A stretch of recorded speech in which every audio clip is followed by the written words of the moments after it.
আজকে দেখো কি কি রান্না করেছি। প্রথমেই দেখাই ভাত। এটা হলো ইলিশ মাছের তেল, পেঁয়াজ দিয়ে, লঙ্কা দিয়ে। এটা হলো কালকের একটু এঁচোড় পটল, কালকের একটু চিংড়ি পটল ছিল, ওটাকে গরম করে রেখেছি। একটু স্পাইসি ডাল করেছি, সঙ্গে করেছি এখানে হলো লাউ চিংড়ি। এটা করেছি হলো ভোলা মাছ, সর্ষে পোস্ত আর তোমার সর্ষে পোস্ত দিয়ে ভোলা মাছের ঝাল।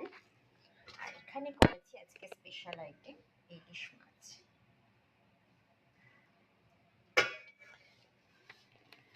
তো এই ছিল আজকের রান্না।